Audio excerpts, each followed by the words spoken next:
I just want to thank everyone for joining today. I'm Michelle Williams. I'm currently the chair of the Women's Caucus.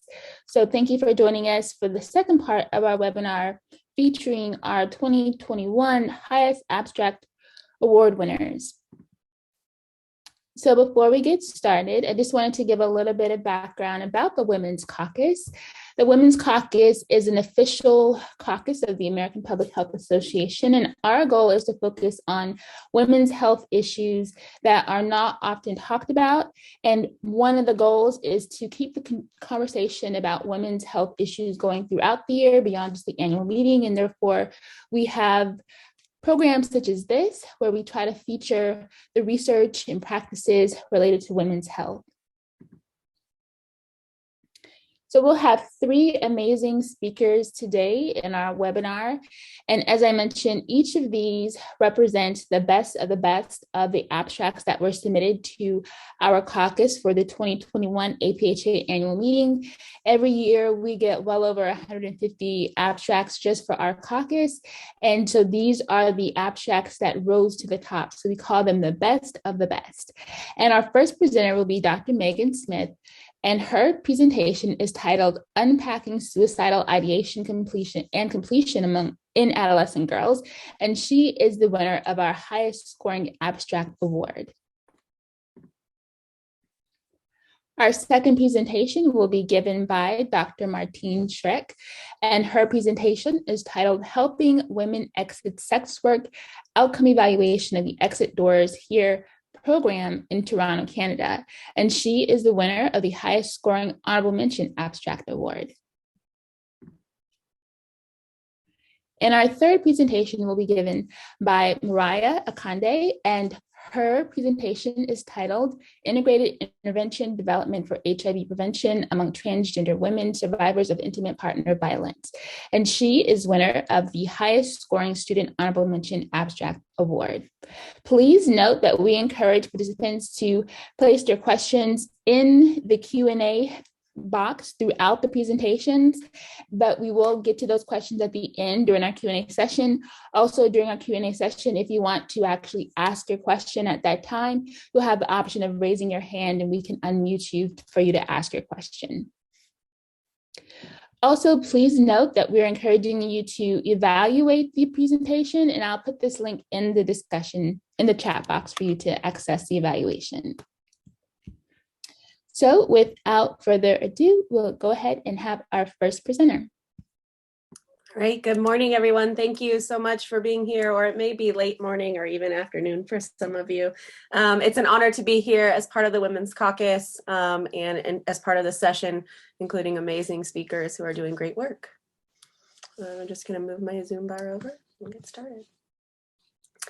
So the title of my research, as Dr. Williams just said, is Unpacking Suicidal Ideation in Adolescent Girls. I primarily do research in adolescent health. And when I moved to where I live now, suicide was starting to become a key health issue in the adolescent health population. And interestingly, across the nation, adolescent suicide is now the fastest increasing suicide trend across all populations and groups. So young women age 10 to 14 have the fastest exponentially growing trend, which is concerning when you do research on adolescent mental health in general, and when you think about young women in the context that we live in today. So often we think of suicide as a older white male problem when we think about actual suicidal completion. And for, I would say, decades, young women's suicidal ideation and depression have been excused as emotionality, part of hormones, part of teenage life. And what we're seeing now is young women are completing suicide. They're completing suicide using violent methods. So there is a turn in how we've previously understood suicide in young women's populations. This inspired myself and my research team to start looking at the data a little bit closer, to go back into the literature around suicide from decades ago and through now, to think about what could be things going on. So today I'll be presenting the findings of two different analyses that we did sort of trying to, like it says, unpack what's going on with young women and suicide. As we were doing our literature review and thinking about what could be going on, we kept coming across this construct of mattering that kind of popped up honestly in the 60s and then again in the 90s, and both times kind of fades out. And this is just the sense of feeling that you're connected to people and that also that you're important to other people. And so the reason why we started looking at this is because we had some suspicion that there would be gender differences in suicidal ideation and other mental health outcomes like depression.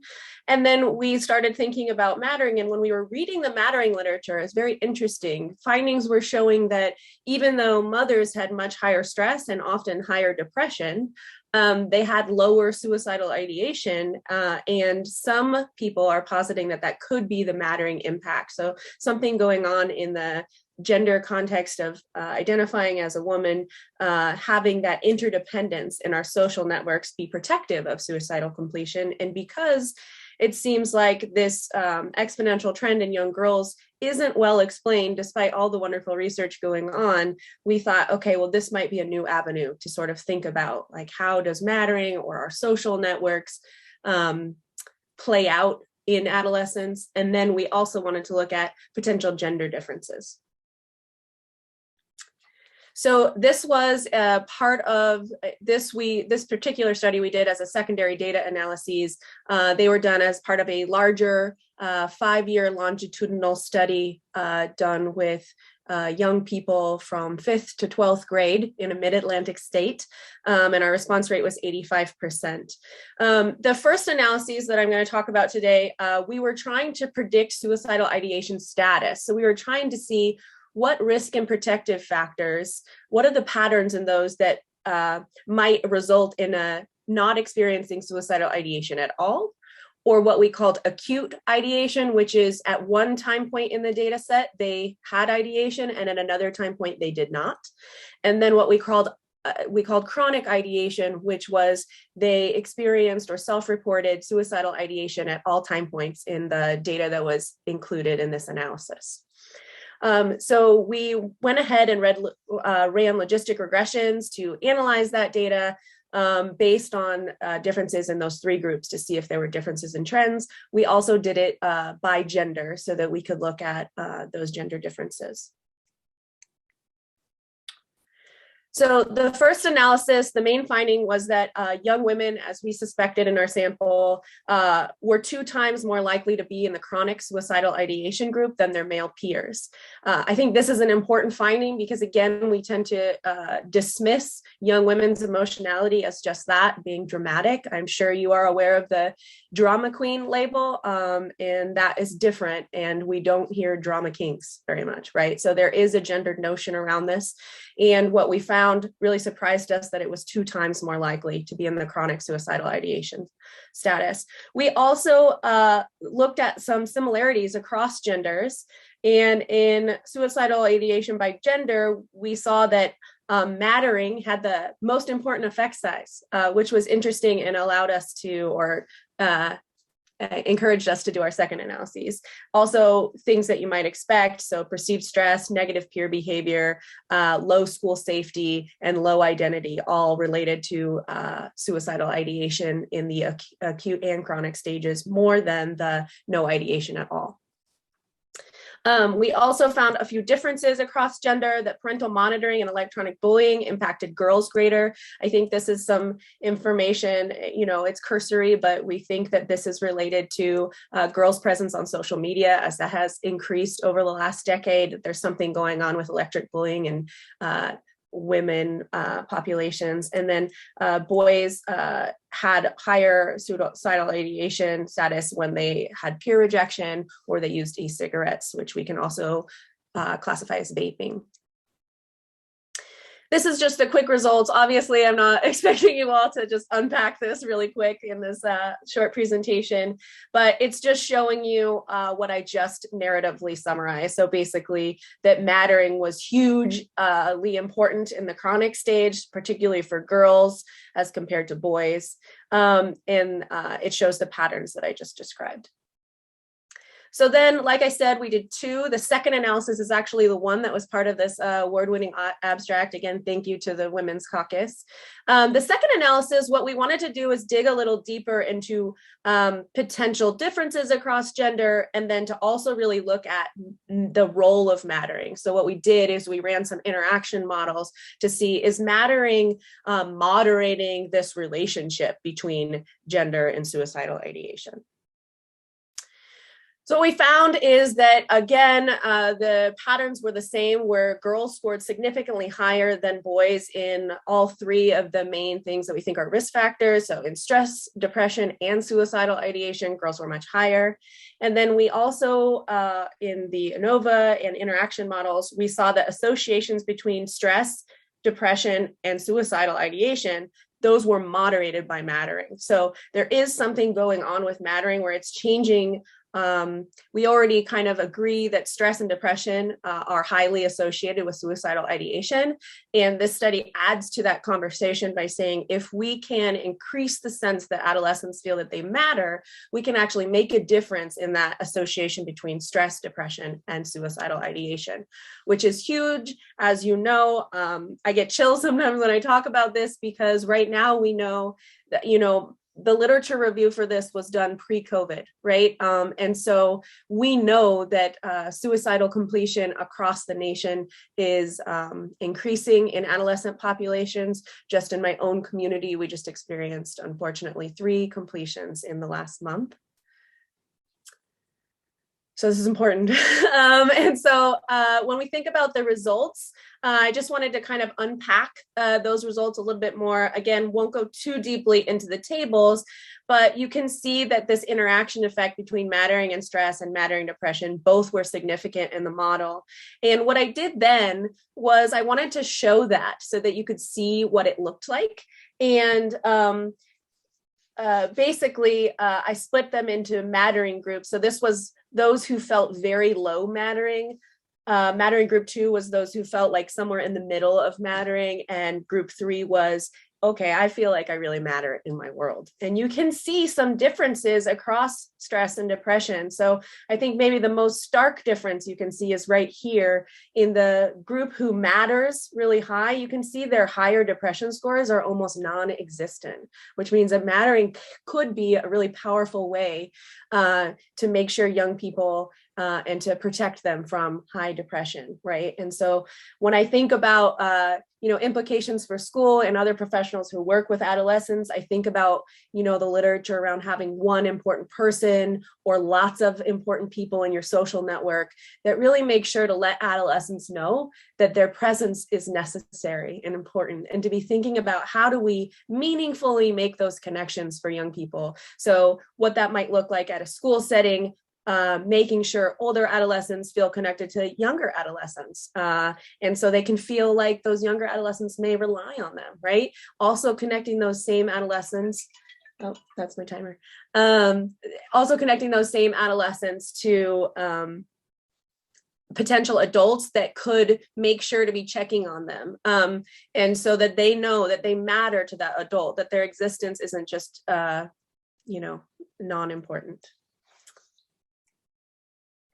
So some discussions and implications. Again, girls report higher stress, depression, and ideation. I think that's really important to get out there to show that these things are not without suicidal completion, that whenever we see indicators of high stress, depression, or ideation in young women, we should take it seriously immediately.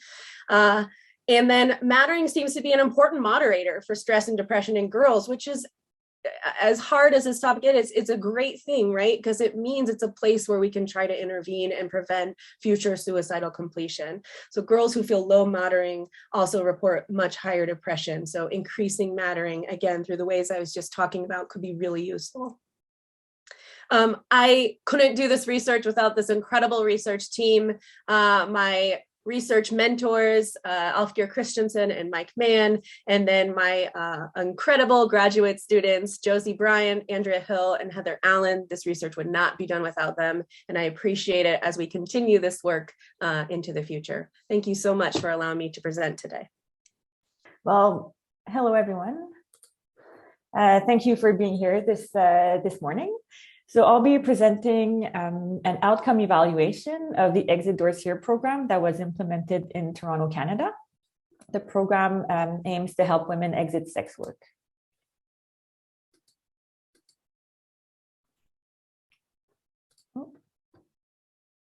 Sorry. Okay, so I'll jump right into the topic. So in Canada, where I'm from, most aspects of sex work have been illegal since 2014. However, those who sell their own sexual services are protected from criminal liability. So this basically means that being a sex worker is partly legal, although the practice is not recognized as an actual form of employment. And despite a decrease in reported offenses since 2014, sex work remains an important cause of law enforcement at the street level.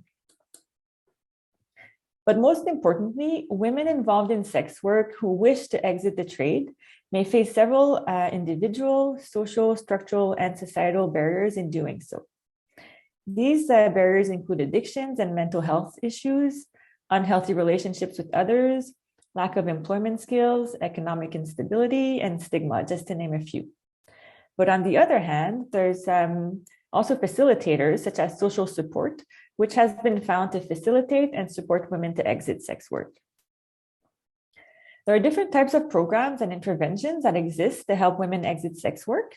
These include diversion programs, for instance, or psychoeducational programs, but they may not be provided at the right time for women, and they tend to focus on a limited number of barriers at once, often individual level ones. So most would agree that programs are required that address barriers in a comprehensive and coordinated fashion. So it's in this context that the Exit Doors Here program was designed.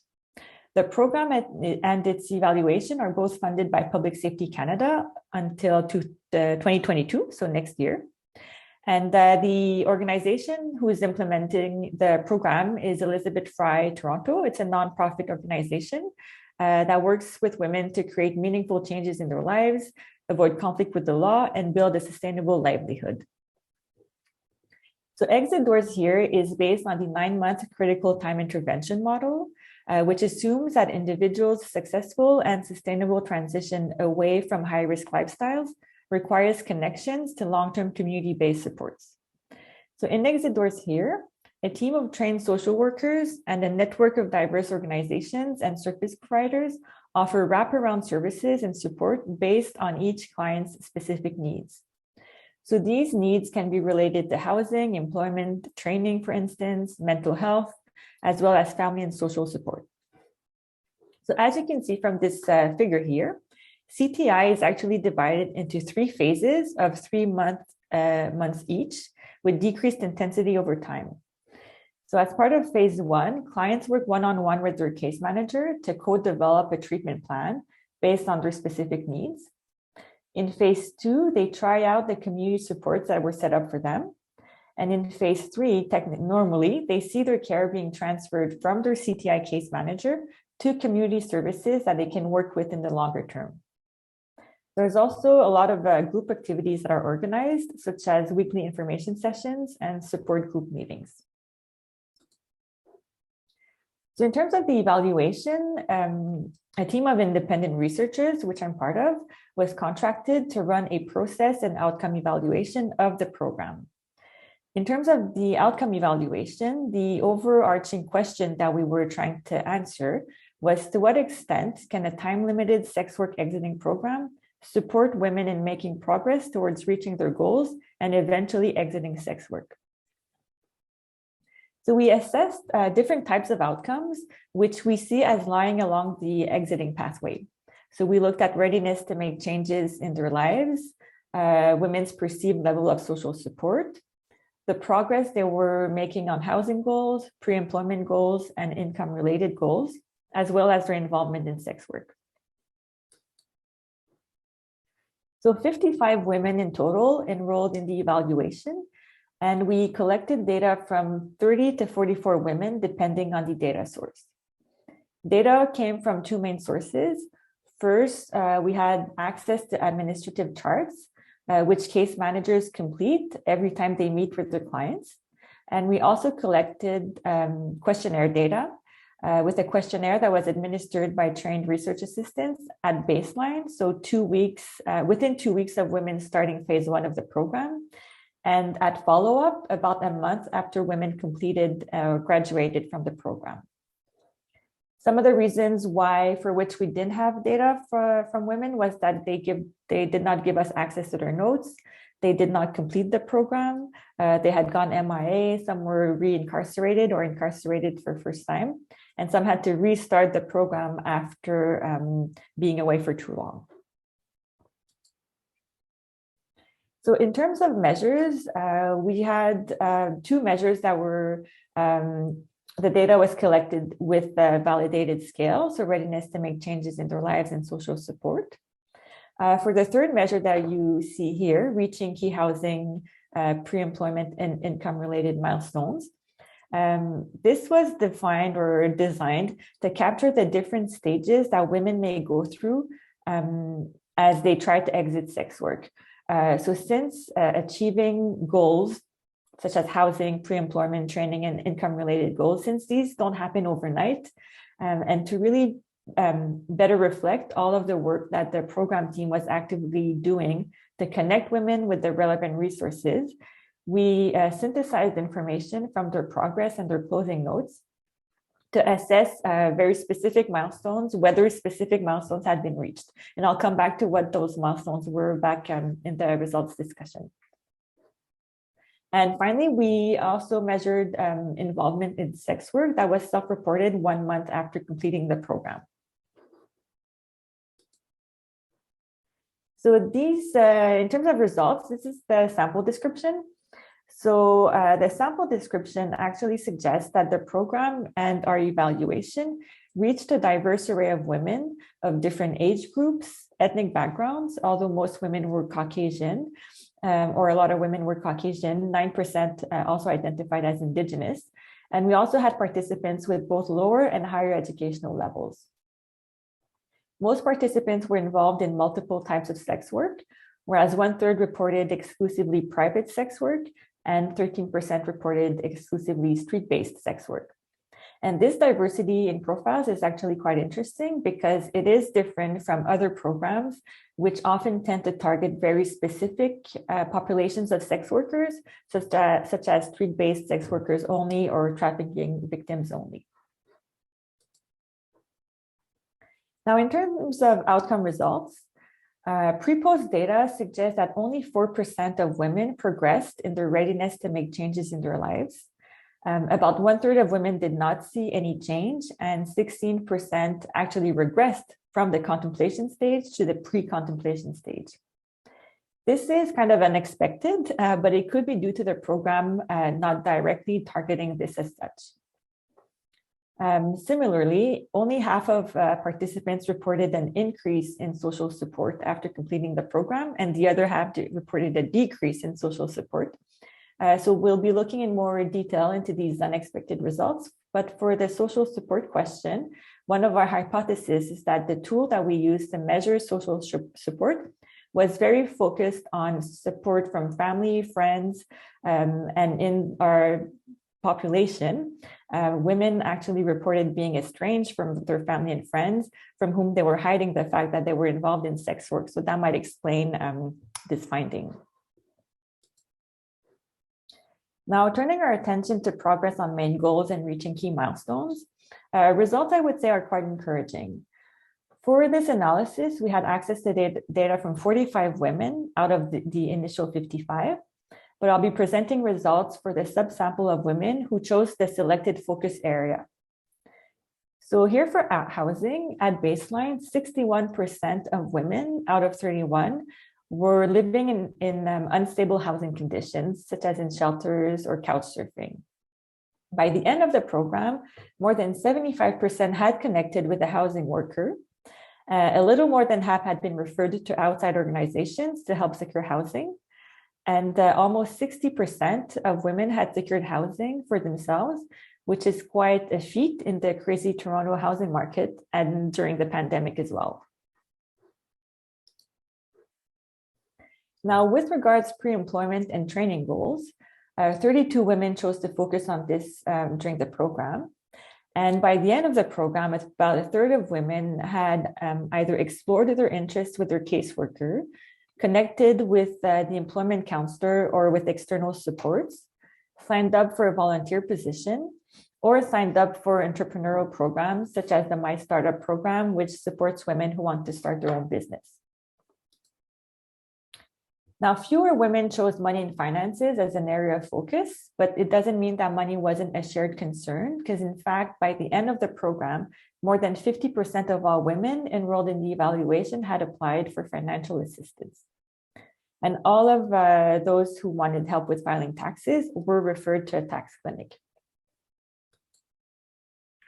Finally, concerning involvement in sex work, 1 month after program completion, 63% of women participants were not involved in sex work at all, while 37% were involved rarely. And this information is similar to what was reported to case managers at the very end of the program. So we can assume there's kind of that the impact remains over time. Now, this study has some strengths and limitations. One of the strengths is that it was designed in close collaboration with the program team, who contributed invaluable insights into the issues that women may be facing and which should be documented in this evaluation.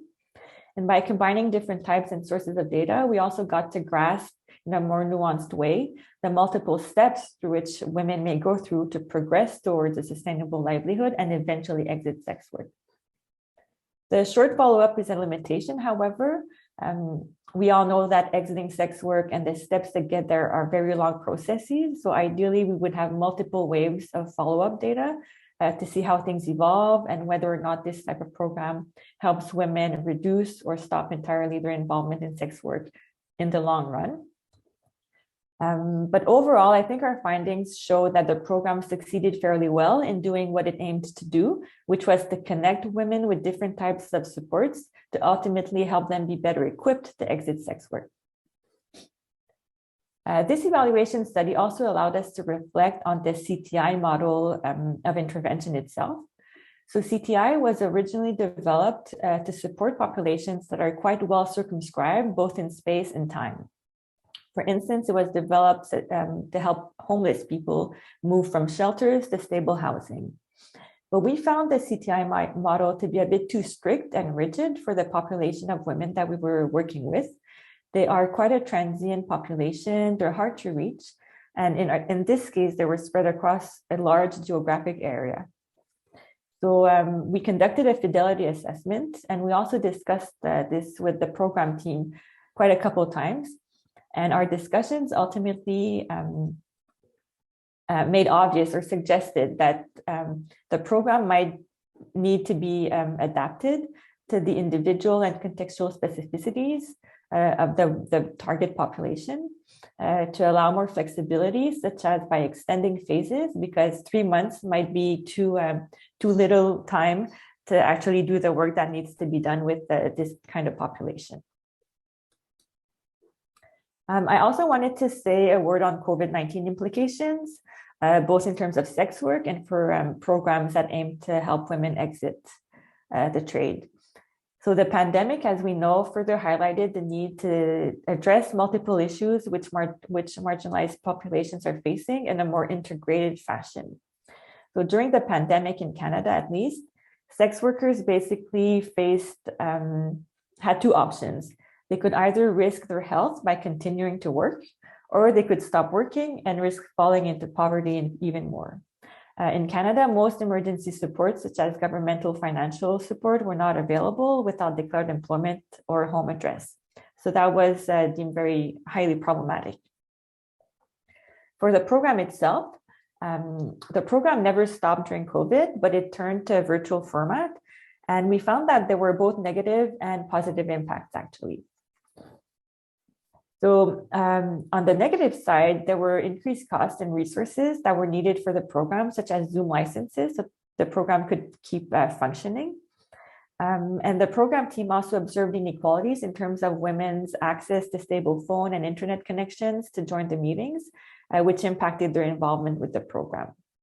But on the other hand, the program staff noted an increased participation in some activities, such as the virtual information sessions, and also that the virtual format actually seemed to benefit some women who normally would be suffering from social anxiety and would not be joining the program.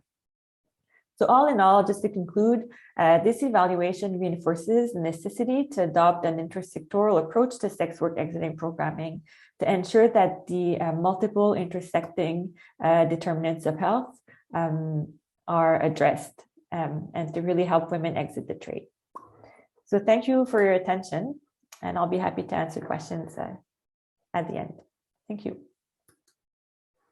Hi, everybody. My name is Morayo Akande. I use she, her pronouns. And today I will be going through the process that a study team at Brown University and University of Akron, the process that we have been going through to develop an intervention for HIV prevention among transgender women who experience intimate partner violence. So to start with a little bit of background, when I talk about intimate partner violence today, I will be referring to violence committed by a current or former partner in an intimate relationship with these women. And for a little bit of context, with IPV globally, about 1 in 3 women experience intimate partner violence, either physical or sexual. To kind of narrow that scope a little bit, in the United States, it's about 1 in 4 women, and transgender women are 1.7 times more likely to experience IPV compared to cis women. And in the HIV space, about 19% of trans women in the United States are living with HIV, but less than 5% of them who are eligible for PrEP use the PrEP. And so PrEP is a pre-exposure prophylaxis. It's a way to prevent acquisition of HIV. And then a little bit just to kind of touch on the integrated HIV and IPV risks. Survivors of IPV face unique HIV risk factors in that they may be unable to negotiate condom use and other preventative sexual behaviors out of fear of retaliation by their abusive partners. So there's an integrated relationship between violence, HIV risk, and HIV infection. So to talk about the study that we're doing, given this background that I just went over, there's obviously a need for integrated HIV, IPV prevention interventions specifically for and with trans women. And the purpose of our specific study is to develop such a program to reduce HIV risk among trans women who have experienced intimate partner violence. And we kind of started the development of this program through focus group discussions and individual interviews with these women, and also with health and social service providers who serve the trans population.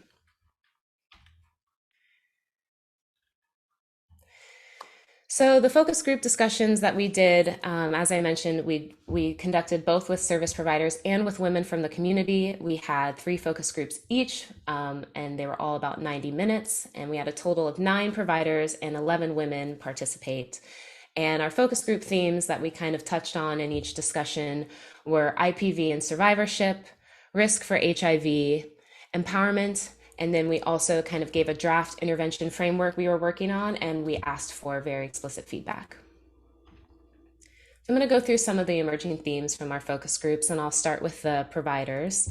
The 4 main themes that came up among all the providers we spoke with are the need for trans competent and gender inclusive health services. This is not a surprise to many of us.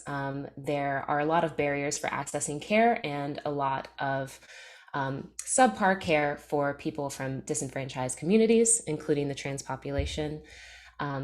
Kind of similar to that, current IPV programs are not designed for or responsive to the specific needs of trans women. A lot of IPV programs are very cisgender focused, very heterosexual focused, and so there's often not a space for trans women to seek services or feel comfortable doing so. Trans women also prioritize more immediate survival and relationship safety needs above some other needs, particularly the needs of seeking IPV services.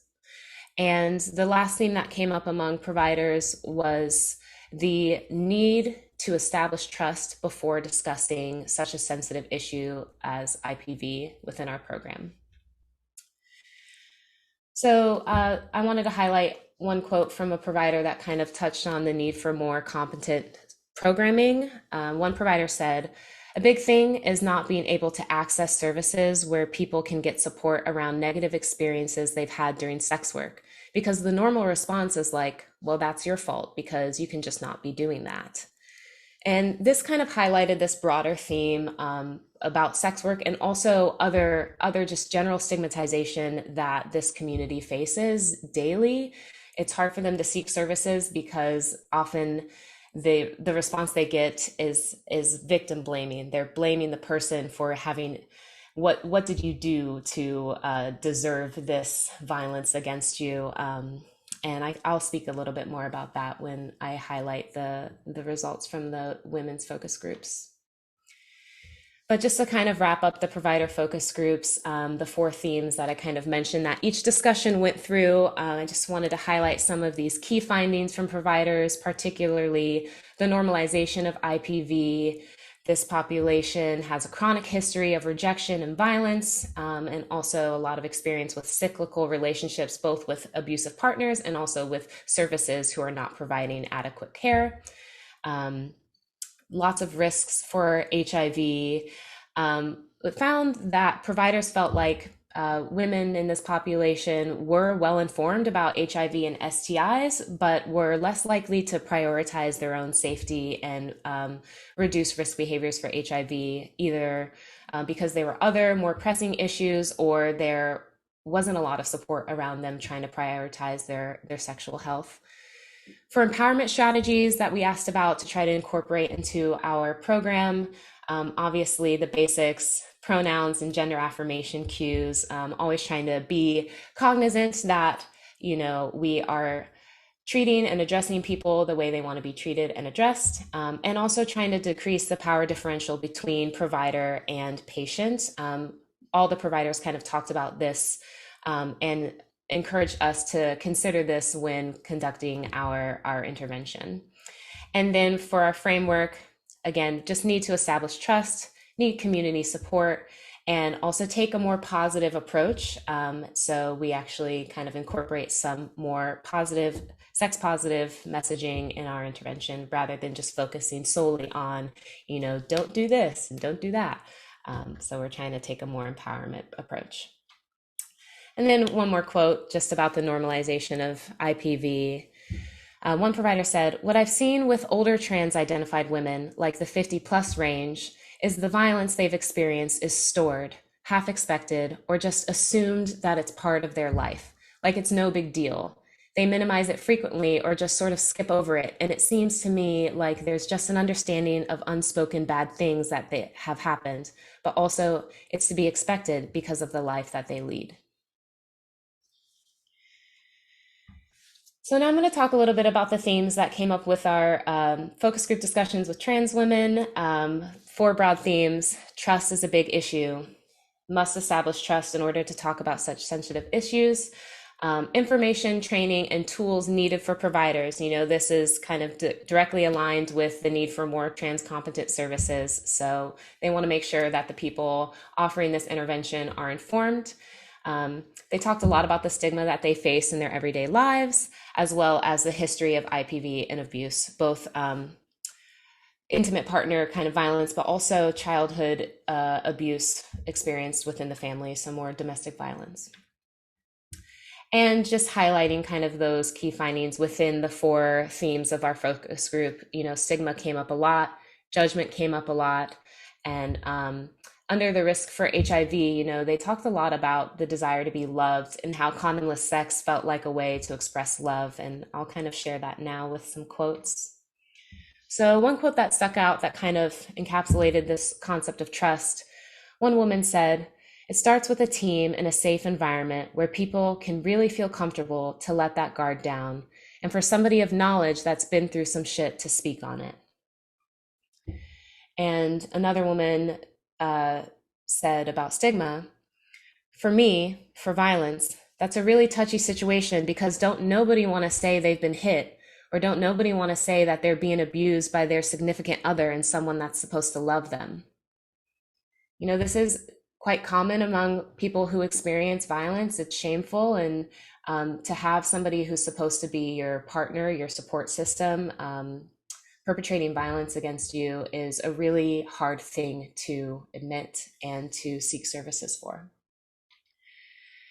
And some more quotes about the desire to be loved. One woman said, "So I think if he leaves me, I'm not going to find nobody to treat me like he does and treat me good and all that stuff. So I have to put up sometimes with the bad for the good." And another woman said, "I don't even know if he fucking tested or not, but he's acknowledging me and he's accepting me. So honey, fuck me. And I want to feel it because I don't fucking feel it often."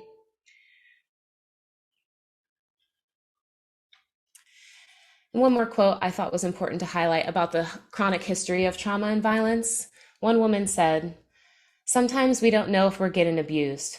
We think it may be normal because we've been pushed to the side or been abused by our relatives for just being who we are. So it's very important to get with a provider or some type of somebody that is aware of these issues of trans relationships. At least give us knowledge on how to deal with things, like tools on how to know that we're being abused or being sexualized or being used. I might be being sex trafficked and don't even know it, but we're just so excited to be in a relationship and think that it's okay." And I just wanted to take a moment to just acknowledge the many women who gave their time and their insights and shared their experiences with us in our study. So I just wanted to say a deep, sincere thank you to all those women.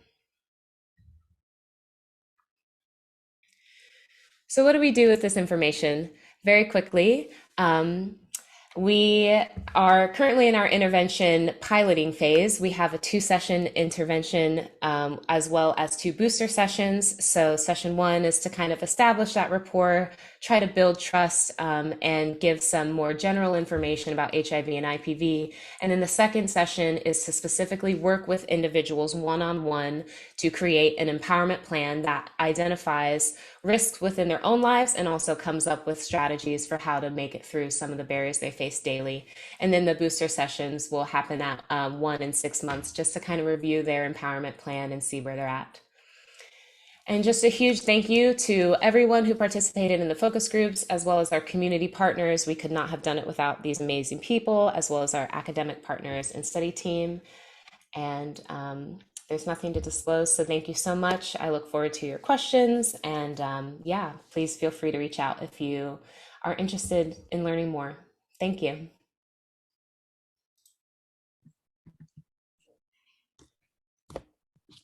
Excellent. Thank you all so much for your fabulous presentations and the amazing work that you're doing.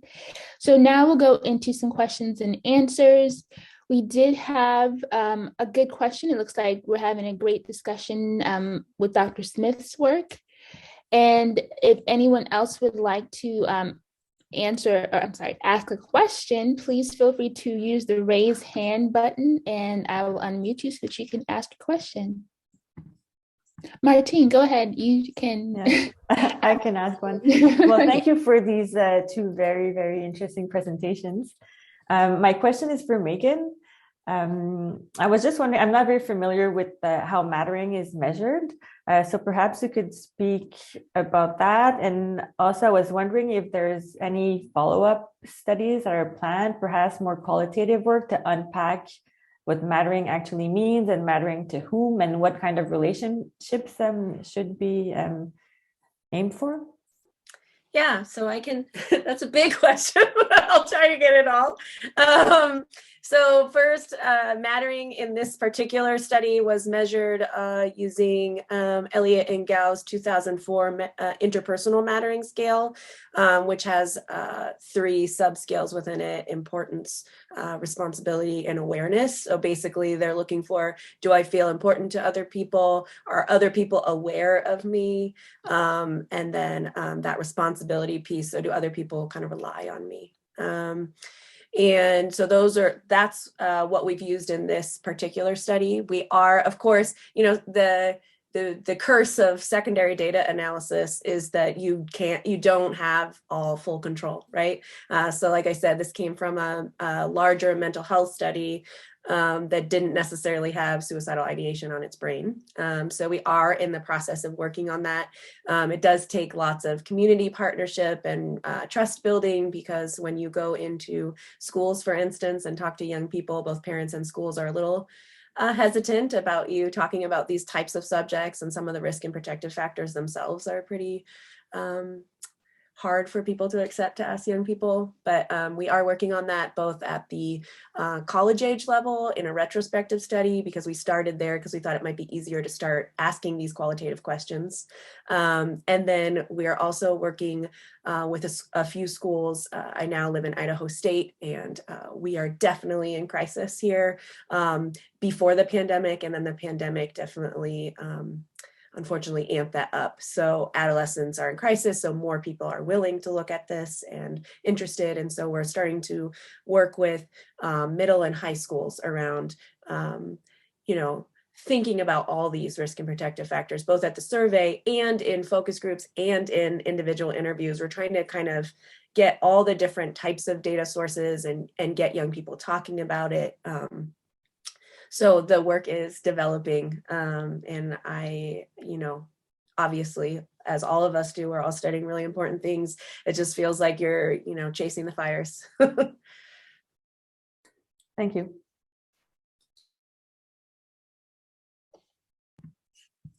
Awesome. Other questions from audience or speakers? Yes, Mo. Yeah, I'll jump in if nobody else has a question. So my question is for Martine. You had mentioned that the CTI framework wasn't necessarily like a match for this population, but that the framework had kind of been used with homeless populations in the past. So I'm wondering what your thoughts are on the nuances between those populations, because I would imagine that homeless populations are also quite transient. So if you could speak on that a little bit. Yes, thank you. Good question. The example that we have from the homeless population was really, the CTI program was trying to help homeless people who were living in shelters. So they were sort of recruited from shelters. There was sort of one location where the program was recruiting and helping these people move towards stable housing. So I think that's sort of why that specific population of homeless people perhaps was not as transient as the more general homeless population. Yeah, that makes sense. But with the limitations of CTI, we've gone through the literature a bit, and the limitations of CTI, we're not the only ones seeing them. There's a couple other examples of programs that have tried to use the CTI model for their specific populations or issues, and they've been facing the same issues with their rigidity and the strict time limitations, which could be good in a way, but then even women have told us that even the 9-month duration is too short, because they really need to be, they need support, and they actually need, that's one of the things that they've been telling us. Being in the program, they made connections, which take a long time to make, and they felt that they mattered, just going back to the concept of Megan's presentation, that they mattered to someone, for once. And after 9 months, it's like, well, ciao, bye, we're letting you deal about this on your own. So. Excellent. And I just wanted to share a comment from Facebook. We are streaming live on Facebook. And a viewer stated, it's not a question, but thank you for presenting on such hard topics with grace and caring. So just wanted to share that with you, because that is true. These are some very hard topics. And I think it's, like I said, one of the goals of the Women's Caucus is to talk about issues that aren't often discussed. And these are issues that are so important.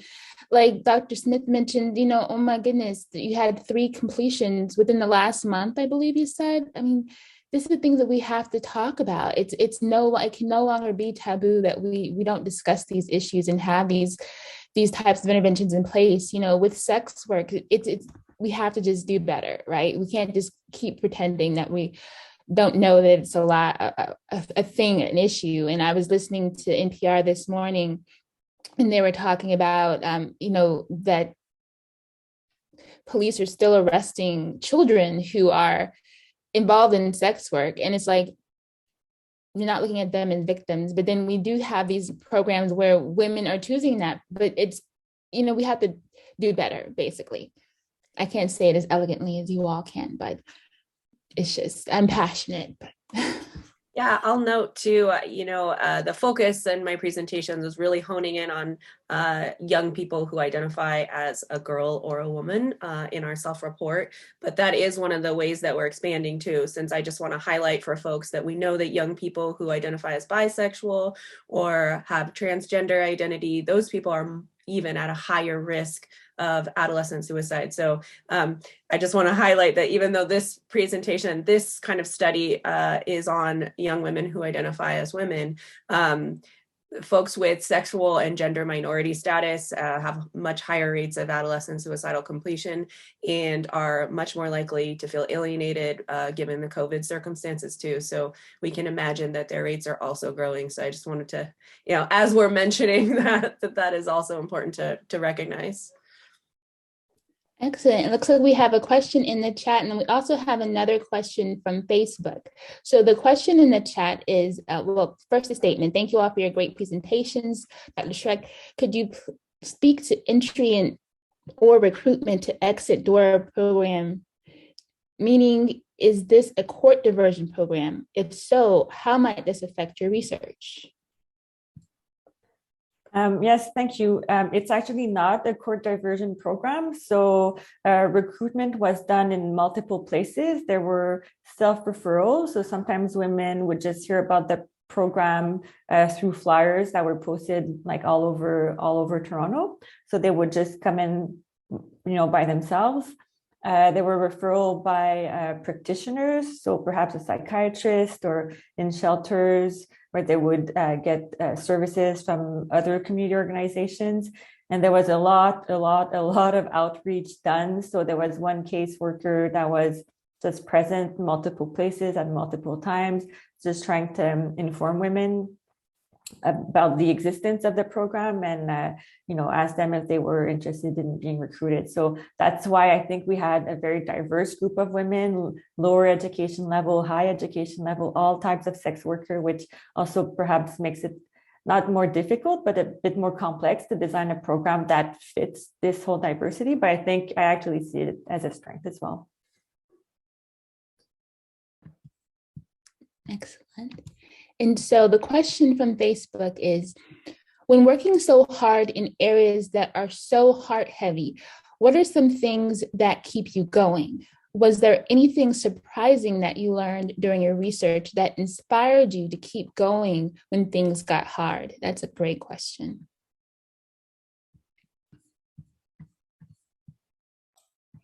I can start. Thank you for the question.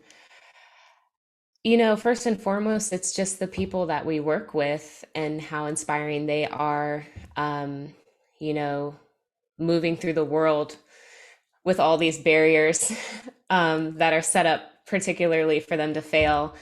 For me personally, most of my work in the IPV field has been from the perpetration side. So for many years, I've been working mostly with young men, adolescent and young adult men. And this study with trans women is one of my first studies working on the side of survivors. And it was they're both a big toll, but it was a really big shift for me to firsthand be listening to these experiences. And so I guess some of the things that I do are every now and again, you just need to shut down. Like I've just shut down before, I take a long weekend and I kind of let the shared grief move through my body, either through some intentional movement or breathing or, meditation and prayer, those kinds of things. And then that always just kind of helps me bounce back and want to do the work even more, like Dr. Williams is saying, there's so much to be done and we can't ignore this anymore. So, taking that time to just kind of let it run its course and then go back out reinvigorated to keep going. Yeah, I think I would echo that the way that there's two primary ways I stay engaged in however horrifying this work is, especially my daughter is 8, so I see her creeping fast towards this category and population of young women. But I think being able to step out and refuel yourself and re-energize yourself is important. And I think when we do work like this, sometimes we feel like we can't look away and we can't step out because, you know, obviously it's a problem. It's a, you know, exponential problem. All 3 of these issues are huge in our society and need to be fixed. And so I think sometimes when you're motivated by that, it's hard to give yourself the okay to step out. But I think that's the only way that you come back to it with energy to keep it going, instead of just, you know, trying to persist but not being able to handle it anymore. You know, we have to attend to our own coping needs as well, and mental health needs as well when you do this work. I think you both said it very eloquently, and I echo everything you said, so I'm not going to add anything, I guess. Awesome. So we are at the end of our time. Thank you so very much for participating. I really do appreciate it. I'm going to go ahead and stop